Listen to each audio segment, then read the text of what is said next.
It's a funny quote, but there is a reason behind it. Is because I think I see a problem in poker the last couple of years because of these solvers. The biggest difference with poker today compared to the way it was when I was starting out 15, 20 years ago is that the advantage that pros have today versus recreational players is much higher than it used to be. If there's someone who doesn't play poker, who's like considering like deposit $100, are they going to play some roulette, blackjack, or poker? I think 15, 20 years ago, they probably could have gotten more of their money's worth playing poker. I don't think that's the case today. My question is, how sustainable is that for poker? Because you need those players, you need those recreational players.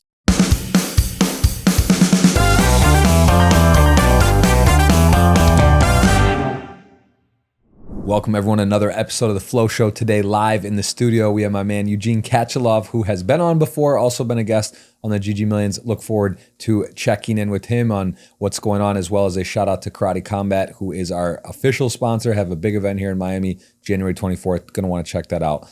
With that being said, Eugene, thank you for being here. I appreciate the time. This is nicer live than online, so thank you for coming here and appreciate the time, man. Thank you so much. Yeah, thanks for having me, Jeff. This is cool to do this in person too. It's been a while. Yes, you've been here before years ago. It's been changed, and also we just did the GG Millions. I think within the last that was a lot of fun actually. Yeah, 4, 5, 6 weeks. So that was awesome. How much poker? Those are aware of you within poker have known that you've played for a long time. How much poker are you playing presently? I haven't played in a couple of years, and then I played 2 festivals. I played a couple of events at the EPT Cyprus, which was maybe in November, I think October or November. Yep. And then I just played the WPT in Vegas, also just like a few events. Okay. Just kind of came back. I'm not like full time or anything, yep, but I just wanted to kind of show my face, see some people I haven't seen in a long time, and play some poker, which I honestly missed. Now tell me, after taking a break, you have family and a child. How is that now when you come back in? Do you feel like you're a little bit lost? Have you been studying a bit? What have you been doing to prepare to come back? Or did you just decide, hey, I'm going to start playing poker again, and you just kind of hopped in? I haven't been studying. I actually wanted to see how much poker has changed in general, because I know solvers especially have had a big impact on the game. But I still think my assumption is that it had much more of an impact like at the highest levels, like if you're playing like super high rollers. But I think like if you're playing like anything from like 1K to 10Ks, I suspect it's not quite that much of a difference. And I just kind of wanted to come back and still show that an exploitative style is still kind of works best. Especially at those levels, for sure. Rather than kind of, I think there's been like too much movement towards like the solver style. And when you did step down and start playing, you sat down and you're in the game. Did you feel sort of nostalgic? Was it like super fun? Were you like, man, this is amazing? Or were you kind of like, it doesn't have the same feel as it used to? It was a lot of fun because I haven't played in a long time. There wasn't that kind of like, maybe like burnout if you're playing all the time. Yep. And like I was able to stay focused the whole time. Like I didn't take out my phone. I was just kind of like, always following the game, kind of picking up reads on people, trying to take advantage of my, with the reads that I got. And that was like a lot of fun. That took me back to the old days. And how were any results, any deep runs in some of these events you've played? Yeah, I haven't even played that much, but I had a really deep run. Well, I made the money in the main and in Cyprus. And then I went deep in like in a large 3K side event here at the WPT in Vegas. Nice. I finished like 30 something, maybe 37. Oh wow, something like that, out of like 1,500. Okay, something like that. So yeah, that was fun. Like also to go maybe even further, maybe in the 20s I finished. I don't remember, but it was really deep, and that was a lot of fun. And you have over 9 million in live earnings. You won I believe it was over 2 million in a Bellagio 25K. Yeah. That was a WPT title main event. You've won a World Series bracelet. What other goals in poker at this point? Do you have goals? Would you even consider yourself, if you come back in, is there anything you think you would want to be on like the top rankings?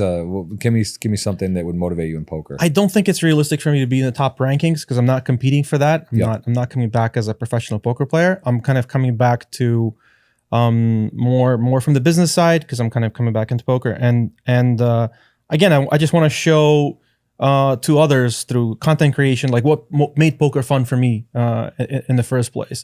Because I think there's been kind of like a tendency in the last couple of years where you see all these like solvers and stuff, and that may scare some people away who are considering maybe giving poker a try. For sure. Especially like what we saw in the World Series and main, the main event, the final table. Yeah, like that was a big story. And I think if someone is like, if there's someone out there who's like, thinking, well, should I go play some blackjack, some roulette, or some poker? Like that may scare them away because it looks really intimidating. Sure. Yeah. And I see your hat, the MPGA, the Make Poker Great Again, playoff of Trump. What's going on with that? Is this like where's this hat from? Is this a mission? I just got this made like in Vegas because for fun, just for shits and giggles. I love it. I thought it was pretty cool. And I think the reason behind, it's a funny quote, but there is a reason behind it, is because I think there's, I see a problem in poker over the last couple of years, again, because of these solvers. I think the biggest difference with poker today compared to the way it was when I was starting out, 15, 20 years ago, is that the advantage that pros have today versus recreational players is much higher than it used to be, right? So again, coming back to that example, if there's someone who doesn't play poker who's like considering like deposit $100, are they going to play some roulette, blackjack, or poker? I think 15, 20 years ago, they probably could have gotten more of their money's worth playing poker, right? Yeah.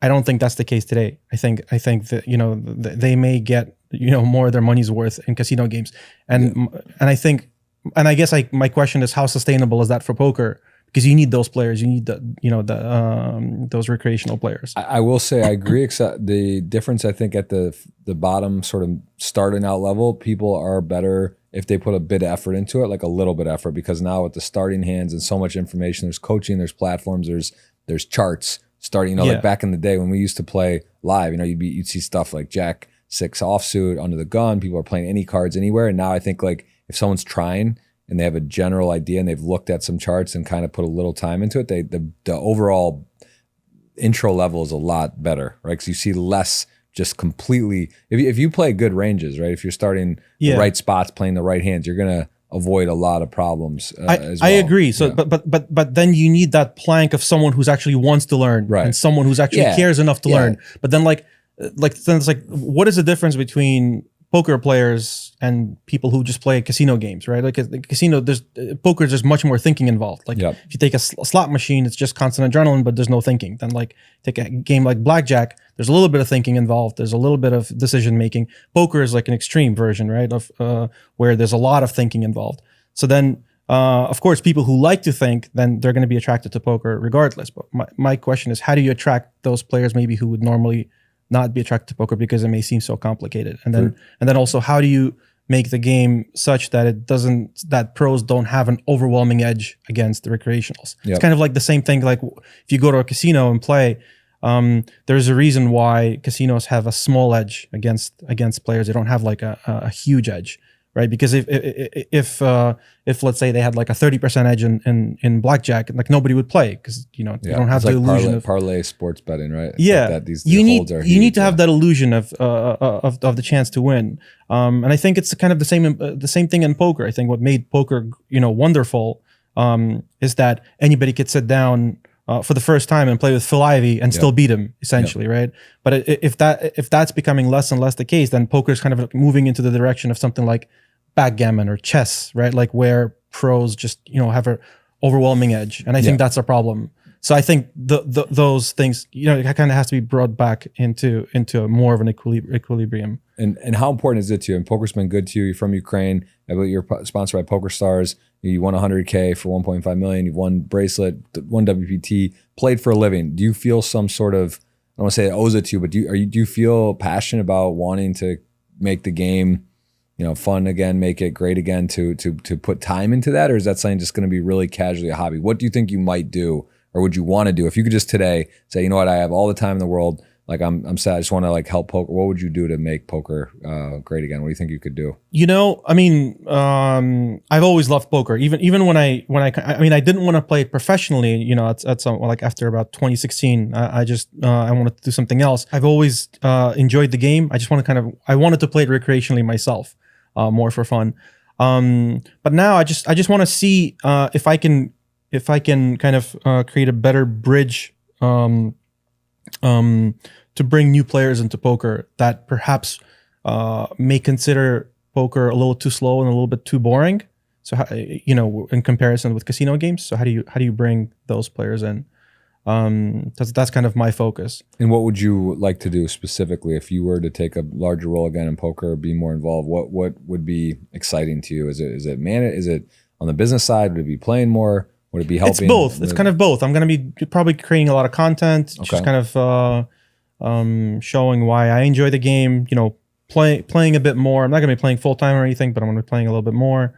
And then also I kind of down the line, I have some ideas about creating some cool events around poker too, kind of with kind of different than what exists today. Very, very nice. And that is that's an active something that you are. Yeah, that's something active that I've been working on for a couple of years now. We'll be releasing it. We'll kind of be talking about it soon. Nice. And it's a large project, but my focus will be on the poker side of things. Very cool. And when you did decide to move out of poker, what was one of the driving factors for that? You got in, I know, with ClubGG and business side, you co-founded the Esports organization, which I know I invested in, and some other Helmuth and Negranu, I believe also. I know Helmuth did.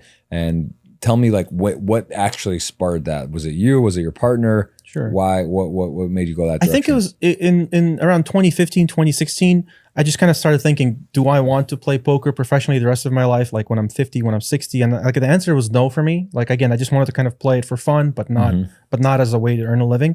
And I always had these dreams about building some kind of business. I've through poker, I've made a lot of friends from like Silicon Valley. So I had these dreams about building something, some cool startup. And that's when around 2015, I met Luca Pagano, and we became good friends, and we had this mutual passion for esports. We just saw this huge growing market, and we thought there must be an opportunity there. So we invested a bunch of money. It was just the two of us at the time. Yep. We got a team together. We started traveling with them, just kind of getting to know the industry, and then we launched ClubGG officially, and got other investors on board. And that's been a whole experience for me. I mean, just kind of like going from a full-time professional poker player to kind of actively working on ClubGG those years. I don't work on an operational level in ClubGG today. Luca kind of runs things right now, but that was an interesting experience for me. Looking back on that now, where you are with where it is, do you think did you envision it going differently to this point? Were there more challenges than you thought? Is also industry, right? It's unpredictable. I know esports is sort of like went like this and then kind of tapered down. I know like FaZe, for example, they were valued at $1 billion and then it was down to 16 million, and there's all kinds of stuff going on. So like, I guess give me sort of your overall timeline on all that, how that's played out. What are your takeaways, and are you happy you did it? Are you not? Would you do it again? Per se? Yeah, it's an interesting experience kind of going into business, especially something so risky as like a complete startup where you're kind of building something from the ground up, like where you're not just like replicating an existing business. So that was an very unique experience. Definitely like, I guess, more difficult than I thought, because you do have a lot of problems arising that you're constantly having to deal with. Very unexpected things. Again, things like you've mentioned, like the industry at some point had like a winter, and then like COVID hit at a time when we were focused on live events. That that forced us to change things. So it was like we've lived through a lot. So it's like, I'm glad we're still kind of alive, and and still have our dreams of kind of making it big. But it's it's difficult for sure. So like, do I regret doing it? No, because it was like a very interesting experience. I guess the only thing I would say is like, perhaps I overinvested on a personal level into it. So like maybe into something as risky as that. Yeah, I say that all the time. I'm like, all the real estate or certain things are just more solid.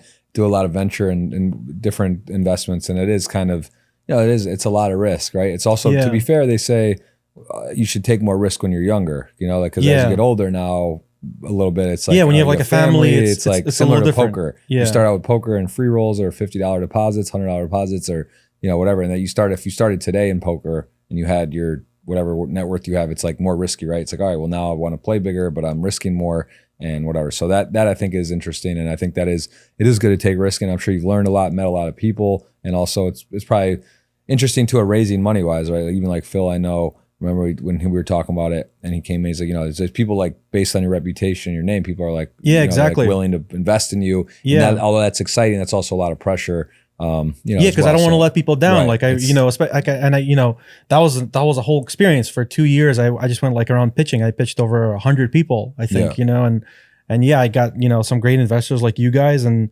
obviously, like I want to do everything in my power, not let you down. And I also on a personal level, me and Luca have a lot of investors. Well, that's the thing too. I think once that's one of the main questions in investing too. It's like, how much money are you putting, or what are you doing yourself? And once it's like, hey, it's similar to poker. Like I found my experience of staking or backing or buying pieces, like it's almost, it's nice. You want to have someone have sweat in the game, whatever deal you have, right? Just because like if it's like, oh, I'm doing this big project, but how much you put in? None. Like good luck and raising all of it. It's different once you kind of have your sweat in there, your own blood and sweat. Yeah, it's very different. It's sort of like, okay, hey, I'm in it too. It's not just like if it doesn't work out, like unlucky, So that's important. And where the business was it? Well, no, it's not Bulgaria. It was mainly focused in where's like in Italy.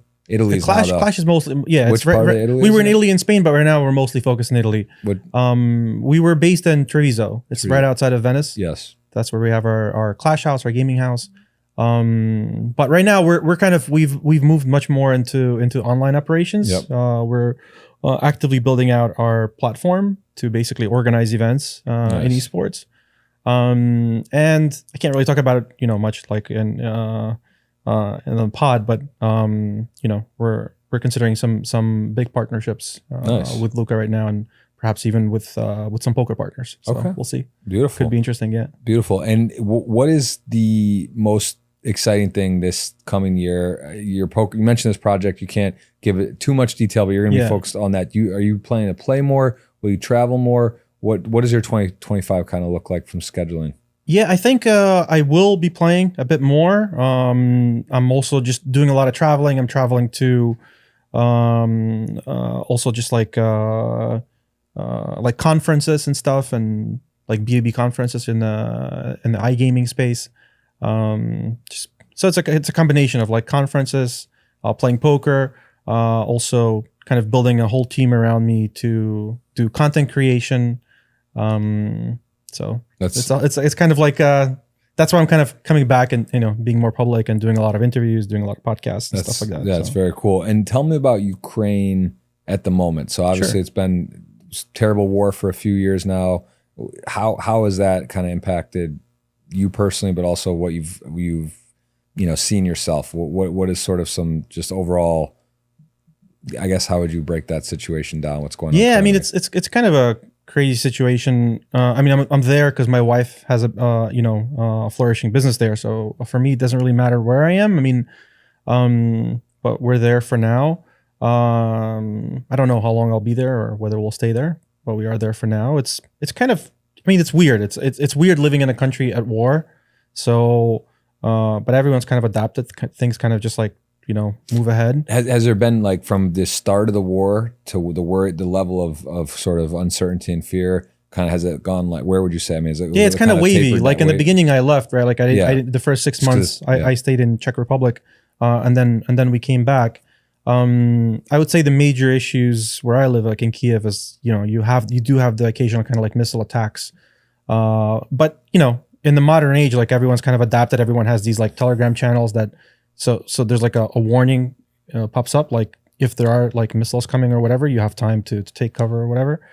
And then the other thing is there are occasional like blackouts because they hit like energy infrastructure, but everyone's kind of adapted. Like we have like a battery at home, so we don't really feel the impact. And then I guess the only other thing I'll say is, like, for me, kind of having to travel a lot, it's a little bit difficult because there's no flights, so you have to take the train or car to exit the country before you can take a flight, like out of Poland or out of Hungary. No flights. There's no flights, because it's a country at war, so there's no flights. Right, that makes sense. So it takes a while. It takes, it takes a good like 10, 12 hours to That's like to security just from like planes and essentially there's no flights because who's going to insure the flight over an active, a country at war? That would particularly, it doesn't sound appealing to be flying, right? Either.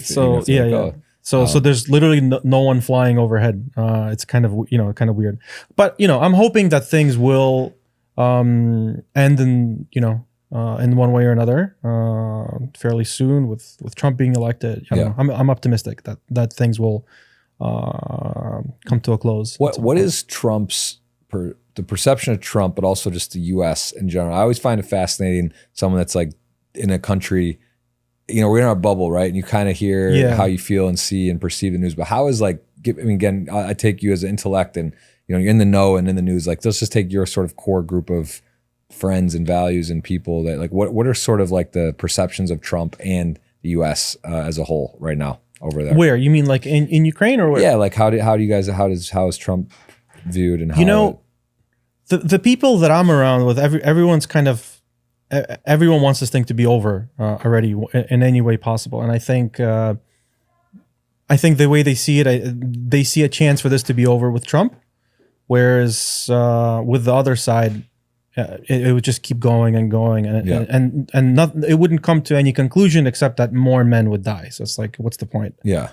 But Trump is overall looked. So then they're happy. The election. I think so. Were they sweating the election? I mean, were you like really? I don't know. I guess I was sweating it, but I don't know. I don't know if other people how other people reacted. A lot of people reacted positively to it.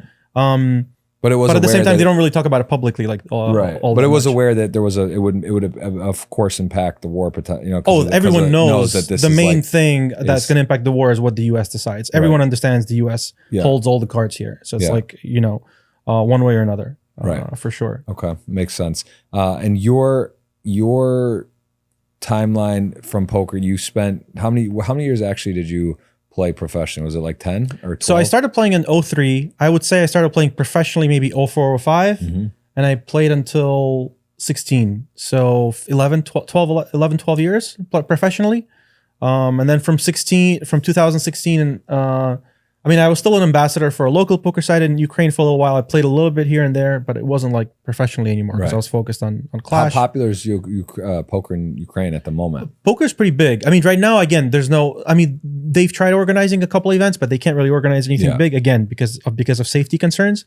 They don't want to get like big groups of people because it's if there's like a siren, for example, they'll have to kind of there wouldn't be the time to have like live. So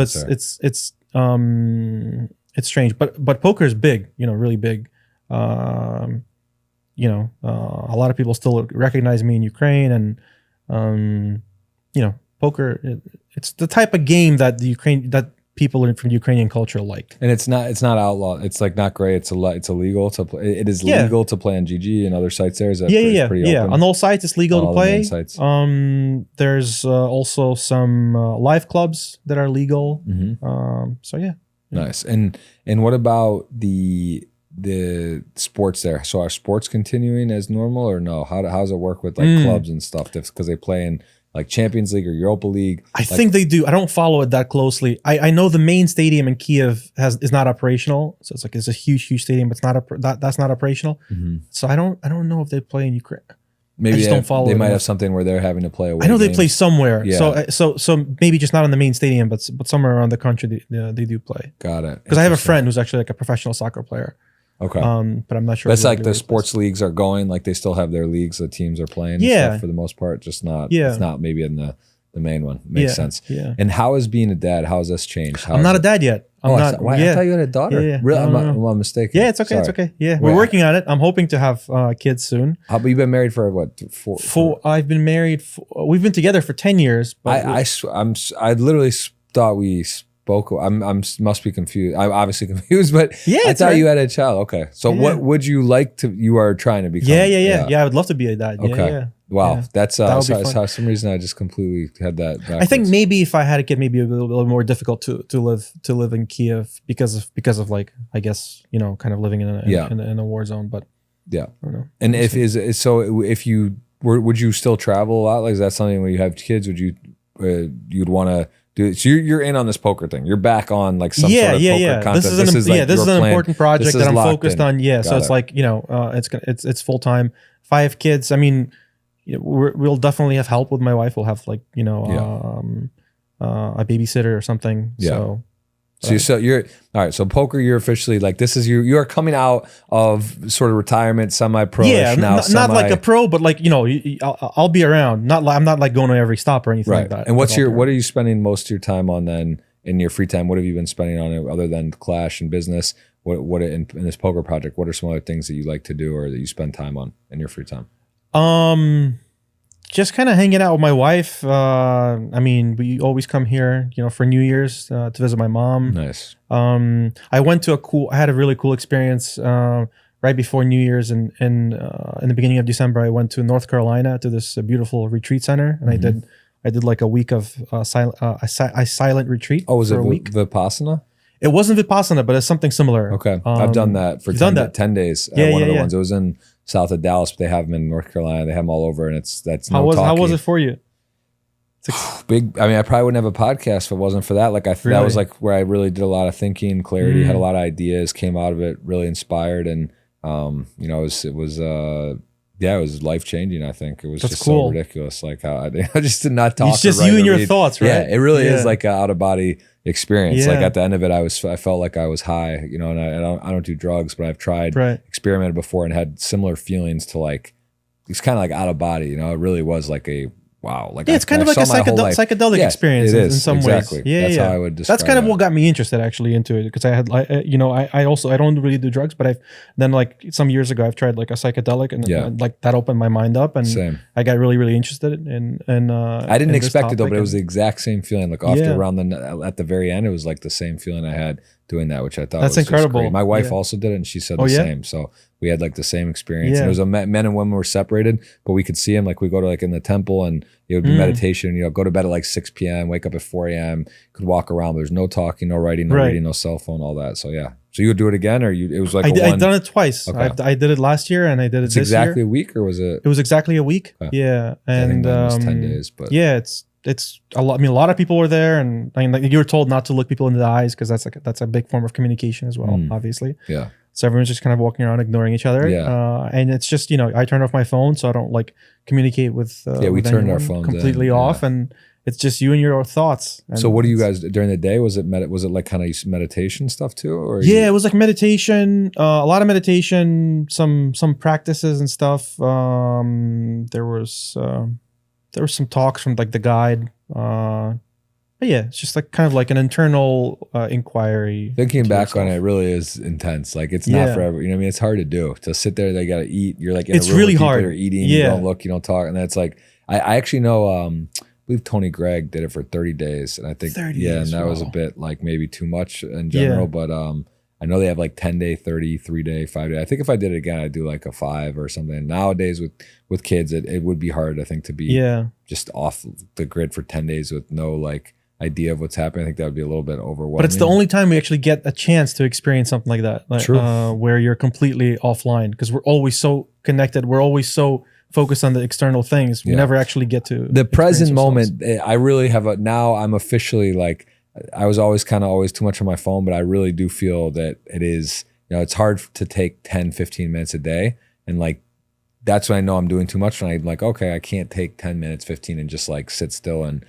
not think about anything. Cause it's about being in the present. And that's the problem that I have. Cause I'm always like, all right, when's the next podcast? Who am I talking to? I got all these different things I'm doing and running. So it's like, it's never really like, it's a blessing, but also, I don't want to say a curse, but it's also like, you kind of are forfeiting the right to be present, because it's like there's always something to look at or do. I mean, it's good though in a way, right? You want to be busy, you want to have opportunities, but I do feel, I think we all live like that though. Like we're always either kind of worried about the future or regretting things in the past, and like we're never staying present. It's a really difficult concept, and also like the Buddhist sort of mindset. And like I think about that too, where I'm like, they actually might have it right. I remember thinking about like, oh, they like, how can you? I don't want to say waste, but like, oh, how do you just sit and have nothing or be so like just But in some ways, like, man, it's kind of like peace, and that seems like the dream if you can literally like be and just exist and think. Because you can go into what makes you bored. Like if you're sitting and you're bored, like you can at some point you start like thinking like, well, what makes me bored? What is it in me that is making me bored? And like you kind of go internal, and then you're like, oh, that's like the boredom thing is just like a thought in me. And then once you realize it's a thought, suddenly you're not bored anymore. You're like, oh shit, my boredom just dissipated. So now I'm just at peace. Yeah. Oh, that's so cool. It is. And it's like, oh, so this whole time I was thinking that I need to have access to something that'll entertain me, but I actually don't. It's wild. It really it's interesting. I don't know many people have done this, so that's amazing that you did do that. And so you'd recommend it to anyone? Yeah, for sure. It's like you said, it's not an easy experience, you know, because you go through a range of emotions when you're there. You know, you can be sometimes you'll just like frustrated. You want to leave. You're like, why am I here? It's just like, but then like if you can get past that, I haven't met anyone who's regretted doing it, even though like everyone says it's kind of hard. The first few days though, was there a point where it kind of switched, or did you remember? It was. The first few days were actually like not bad for me. It was maybe like the third or fourth day where I kind of was getting a little bit frustrated. And I kind of like looking forward to it to be over, but then I just, but I'm glad I sat through it. So I definitely recommend it. I think it's just, like I said, people don't get a chance to do these types of things. And where did you find that one specifically? Were you recommended to this particular one or this type of program? How did you find this program? It wasn't the center that I was recommended. It was a guide that I like, that I was watching a bunch of his videos on YouTube. I read his book. And he organizes these retreats, a couple of times a year. So I just want, and then he organized one there. So I went there. He's a doctor out of Colorado, Dr. Angelo DeLulo. He wrote a cool book called Awake.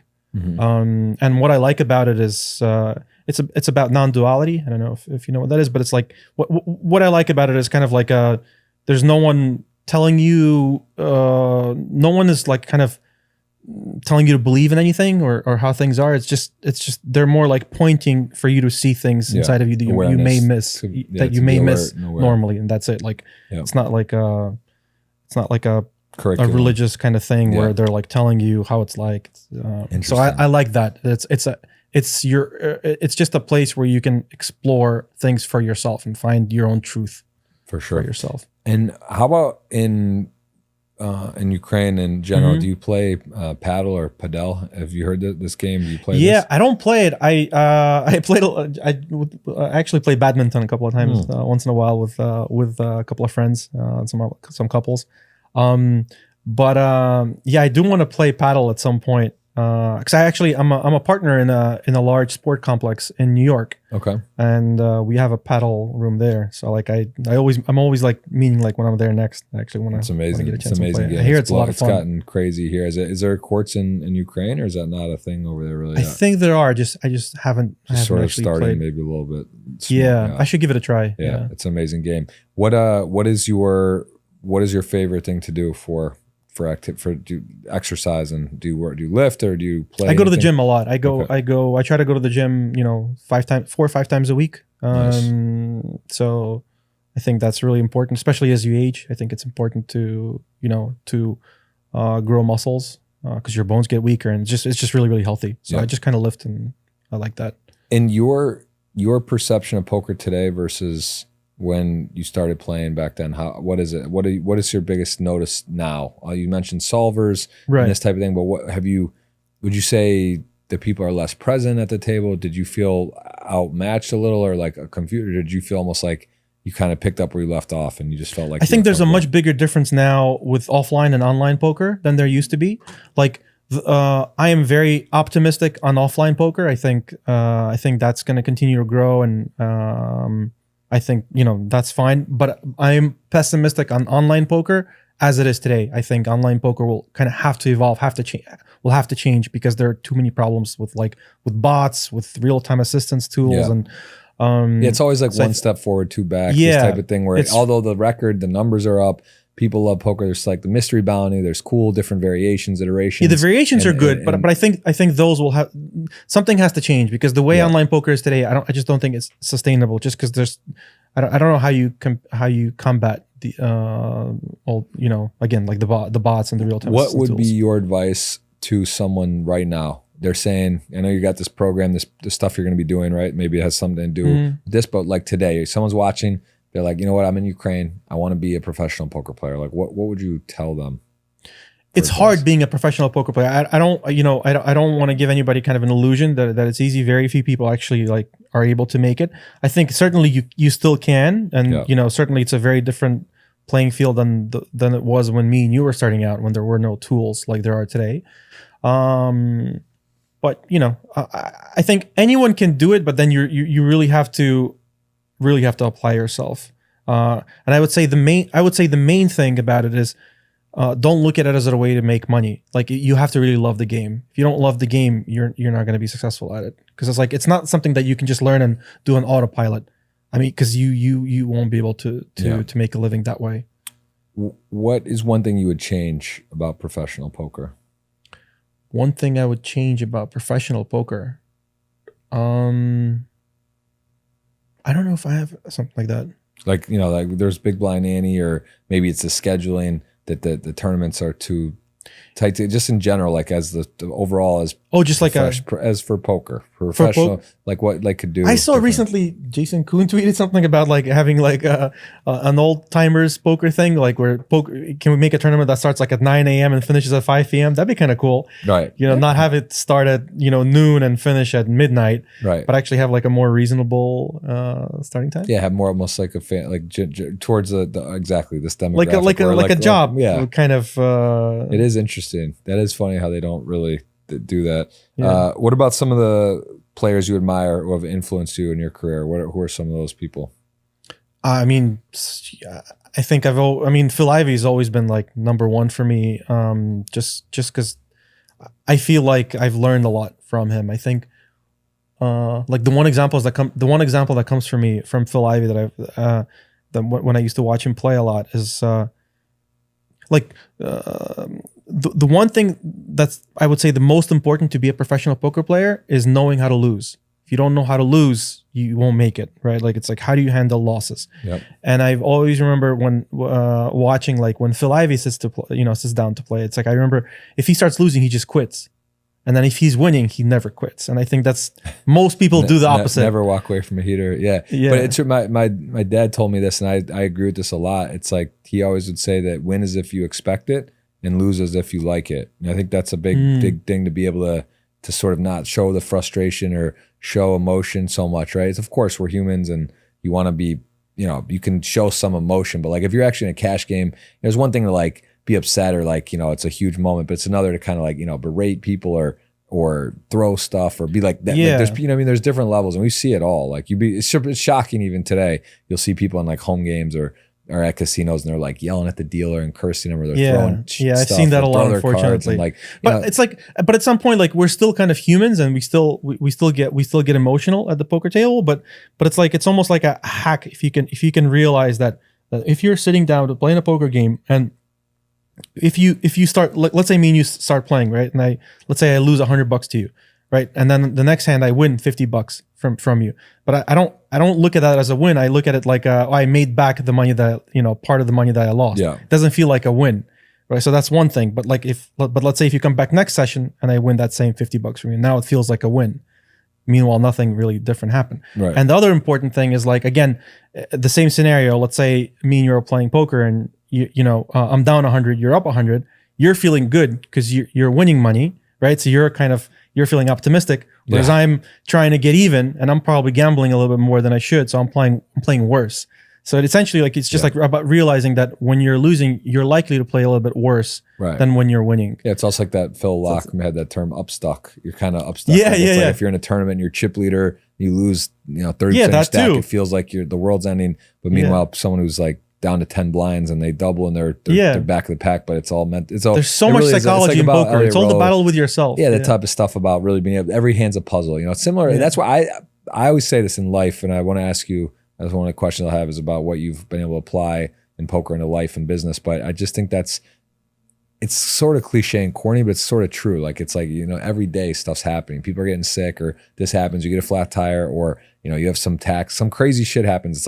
It's like, all right, now it's a new situation, right? It's like you're chip leader, now you're not. Or you're short stack, now you're not. It's like, okay, if you're holding on to each situation and feeling, you need to be able to like get to the people who are the most successful. That's what I feel their superpower a lot of time is, that they are able to take whatever situation it is and they dial in on that. They don't waste time. They don't complain about it. They're not talking about it. They're just like, all right, hey, this happened. Okay, I'm going to handle that, and we're going to go to the next thing. So that is inherently, just like crypto or stock markets, like Yeah, yeah. you have friends or people like, stock market goes down whatever percent a day. It's like the life, world's falling apart. You have whatever, like, I'm numb to like stuff, you know what I mean? And that I think is important. That helps a lot to be able to really take things in stride with, the highs and the lows that I think poker is sort of, in a way, kind of brings at you really quickly. If that makes sense. Do you have any real life illustrations on what has maybe helped you in business, let's say, from poker and or your personal life? A lot of things. I mean, certainly, like, the most important thing in poker is like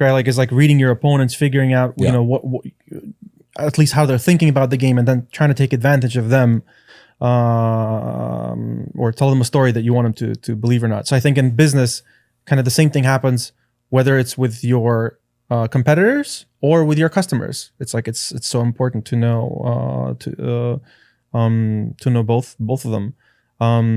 So like psychology is just really important. And poker, I feel like, is like a microcosm of business. It's like where like it's like things happen much quicker than in business. But it's teaches a lot of lessons quickly. Yeah. What is one piece of advice you would give yourself when starting out? Give me both, one in poker and now one in business for each one. Now that now that you wish you had given yourself. I would say the one thing I would probably change about myself if I could, is to find more of a community in poker, maybe like a group to be part of, and because I was always kind of like more of like a loner, I guess, in some sense. I mean, I had friends obviously in poker, but I think it would have been much more helpful if I was like part of a group, and it basically helps you to deal with the huge volatility in poker, and also just to talk things over with other people instead of kind of like holding it in for yourself. For sure.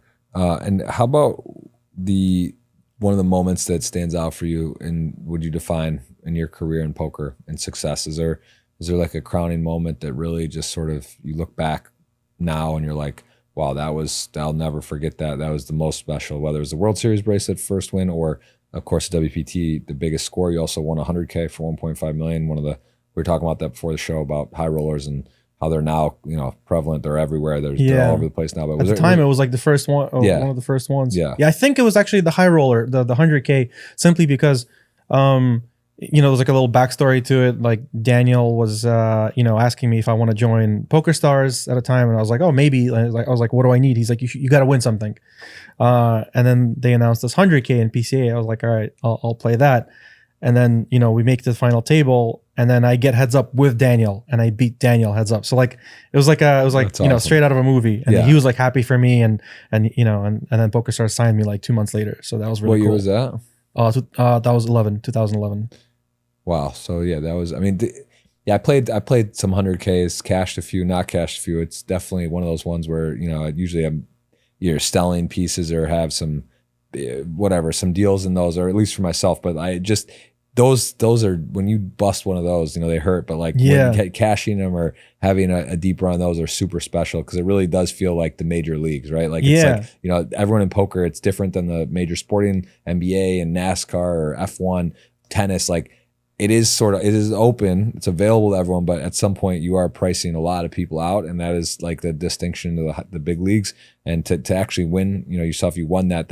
And beating Daniel heads up televised, like that's gotta be a moment really that you'll never forget. Because you're competing against like the best players in the world. It just filters out a lot of other people. And back in like 11, what would you say was your superpower for poker? Because this is sort of pre-solver land, but by a good bit, right? This is not even really talked about. There's not much. Sure, you have peer groups. You said you're more of a lone wolf, but you talk some poker with people, I'm sure. What were you able to do well that were able to make you be successful and win major events and main events and high rollers? Think the main thing is I kind of understood the game. At least I had a good feel for the game at the time and how people thought about the game, and then I was able to be really tricky in the sense that I was able to do unorthodox things that people didn't expect, and then take advantage, and that worked really, really well. Is there any style you had then that you see now being used that is like, wow, I was doing that, like over betting, or was there some like mid betting? I was doing things like dunk betting, that weren't common, but I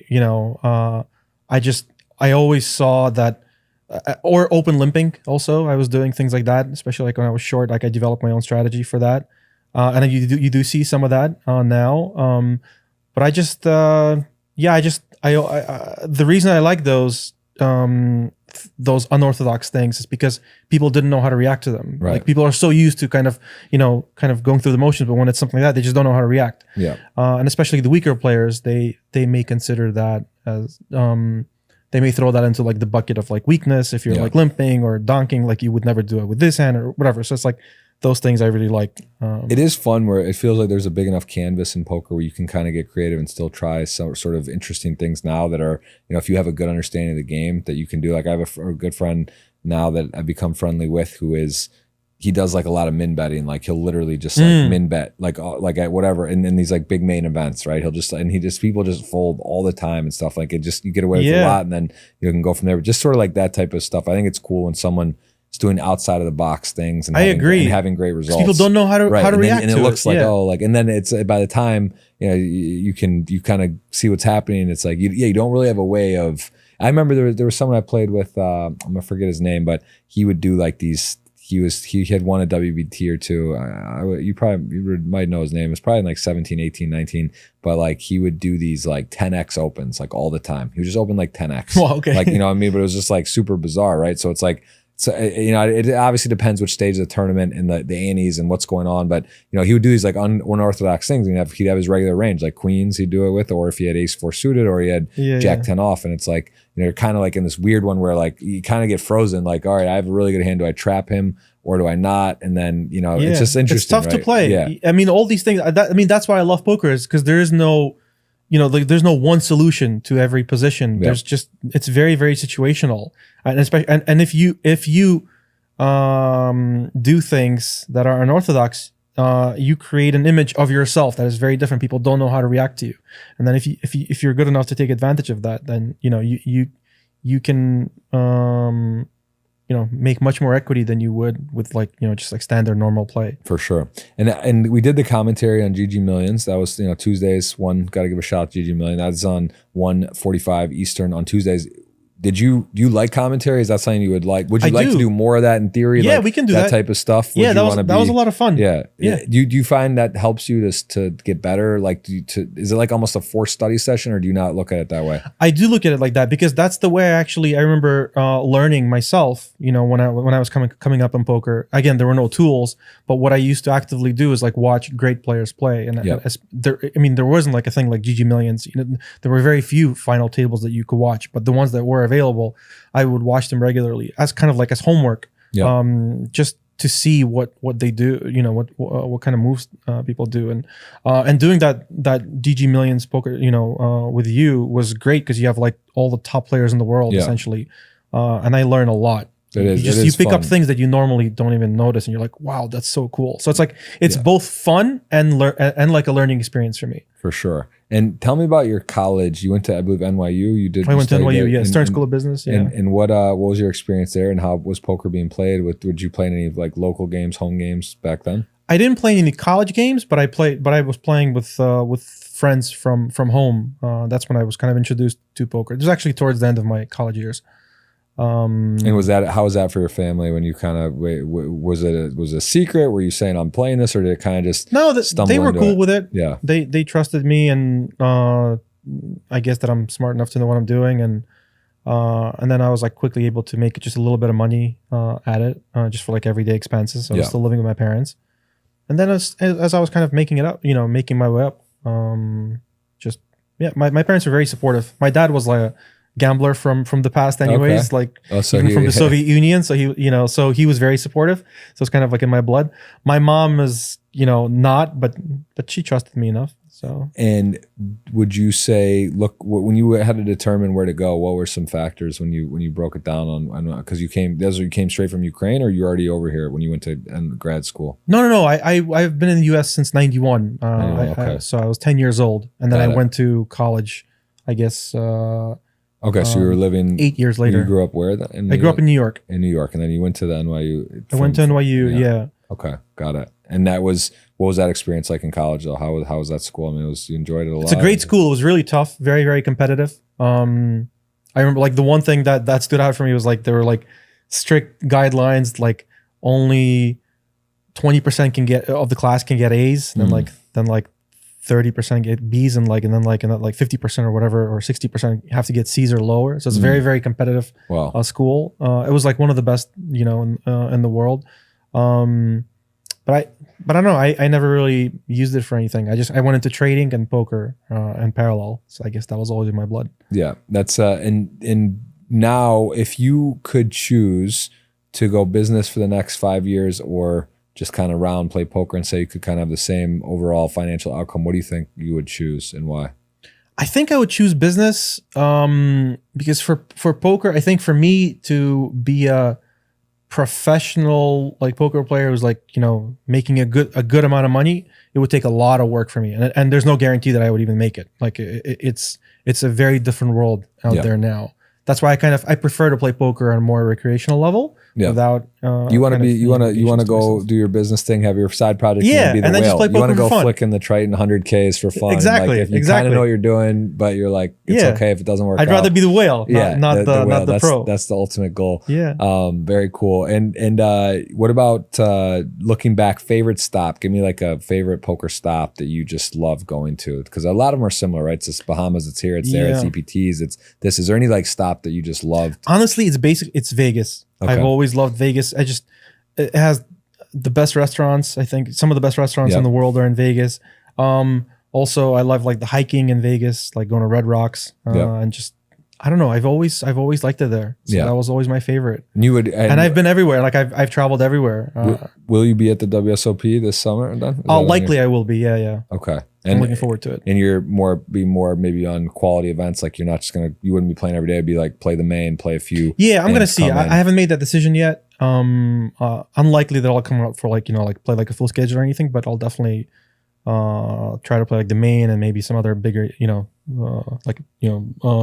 can't miss events. Are you still here January 24th or no? Or you're going to be gone already? No, I think I'll be gone. Okay. Yeah, I was say there's the karate combat event here. It's pretty sweet. They have like a really I think Watson Island like rented out, and it's going to be this like huge event. Are you into UFC at all or any of that type of stuff?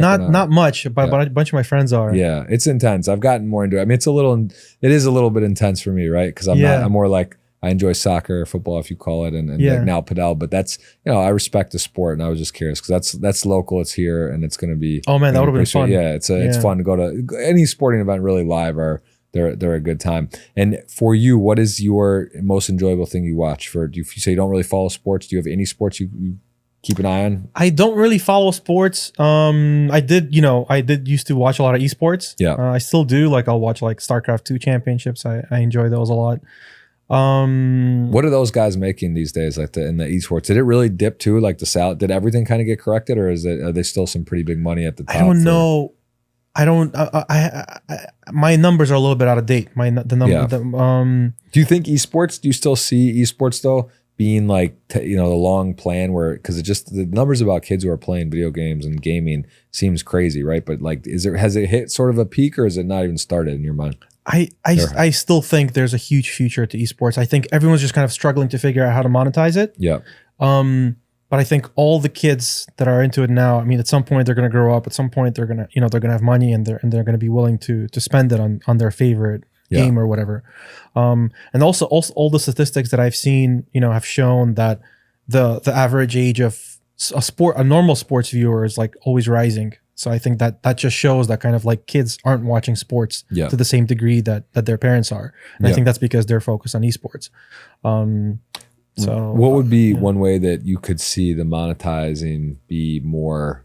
Is it something that it could be with just technology, or there's something that would be a way? Because it is interesting, right? That's a great point. It's sort of like, it's not really like memorabilia in sports jerseys, right? That's like the thing. It's different. So like what are, NFTs, that was probably a good opportunity. And then that kind of like, that thing, it sort of was maybe before its time, and now it's sort of reset. Maybe that would come up, but what would that look like? How do you see it? Do you have a guess? I could say. I mean, that's a big guess. Like the thing that always impressed me was how Fortnite, how they monetized. Yeah. How they sold skins, like basically digital clothing that had no impact on the game, right? And yet they were able to make $300 million a month from it, like just insane amount of money. And I think the baseline reason for that is because they created a platform for where kids want to hang out. It doesn't matter what the game is, it's just where kids hang out. So it's like so naturally, if you have if you can create a platform where you have a large amount of kids or people hanging out, they're going to want to play the same kind of status games that we play in real life, like buy expensive clothing, expensive cars. It's a way for us to stand out from each other. It's to flex, exactly. Kids do the same thing, right? Like it's just for them, they want to do it online.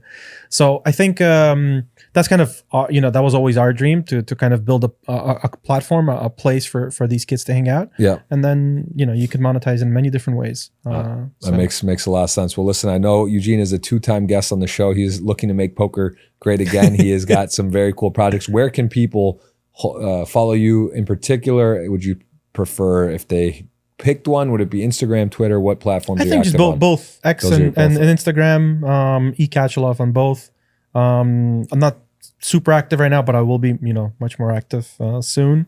So yeah, you can probably I love that you're getting in the content with the team. I've turned it on myself with the studio and doing more like clips and custom stuff, and it's fun. And it really is, I think it's an investment. If you have a plan and a vision and you have sort of what you want to do, it's like, it's the way to go, right? To get like good stuff, good quality stuff, and bring people in. And I love your message about to the people about poker, and be careful about people that want to be professionals. It's like, listen, again, like that's one thing I'm always kind of worried about too. It's just saying, hey, look, like, even in poker, I was kind of always, I've done well, done fine, but it's like, I realize where I'm at and I want to have other sources of income and like be careful, because especially if you're not 17, 18 or 21, whatever jurisdiction age you can play and you're starting, it's tricky if you're like, a 35-year-old or 45-year-old guy and you got kids and you want to hop in. You're putting more at risk. It's also, you're in a different time of your life to experiment and all that. So you just gotta, I think that's a big caveat. Be careful. You want to be careful about selling the dream too much about poker. So that's why my focus, like I want to more focus on the fun about poker. Like, as a there's social game. There's already enough people who are like trying to sell you the dream. Come to me and I'll teach you how to be a pro. Like that's not what maybe I more like, hey, you can have a weekly home game and do some fun. And have fun, and how to have fun, and how to make poker exciting and learn and get better at it along the way. So appreciate it. Well, listen, this is the Flow Show number 217 in the books. Eugene Katchalov also was a guest previously on the Flow Show, and you can check out his commentary on the GG Poker YouTube channel, GG Millions. Don't know which one we did. It was maybe within the last month. Just search that, Eugene Katchalov, GG Millions. You'll see it there, and we will be looking forward to following along on his new poker adventure and see if he can still win majors in this day and age. So Eugene, thank you for the time, and we'll see you very soon, I'm sure, on one of the either podcast or GG Millions in the future. Looking forward to it. Thank you so much. Appreciate it.